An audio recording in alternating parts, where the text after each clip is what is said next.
Saya dulu seminggu sekali urut sebab ada sakit urat. Sejak ikut Watan Mami Senaman ini, memang ikut urat sakit semua sudah hilang. Tahniah lah, best kan. So siapa yang kat sini mula-mula urut memang sakit, tapi kita akan tertagihnya sebab lepas urut badan kita sangat ringan. Ringan dari segi kita punya angin terutamanya. Tapi Senaman Watan Mami best ialah apa? Bukan sahaja kasih you angin keluar dari badan, dia lagi keluarkan you punya toxic. Dia lagi keluarkan you punya lemak. So one stone kill three bird Okay, boleh. One stone kill 10 birds. Okay, panjangkan leher. Tangan angkat sikit-sikit je pun okey. Kaki sikit, tangan sikit macam ni sikit-sikit. Sakit pinggang okey ke? Okey, very okey. Sangat okey. Okey. Janji you jangan macam ni je. Jangan macam ni Tengok saya, kaki.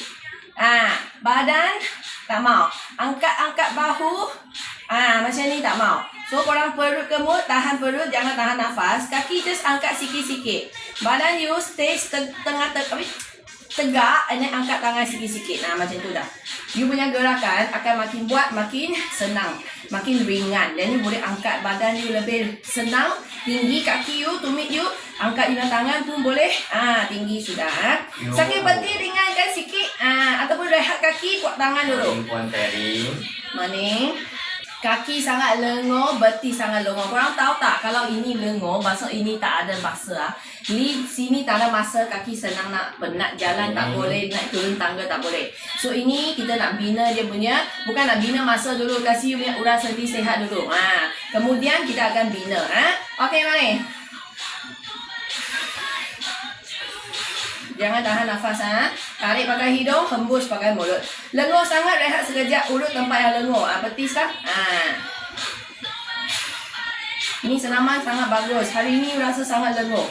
Lengur teruk-teruk. Tapi 1 minggu, 2 minggu kemudian, you akan terkejut. Kaki bukan saja tak lengur.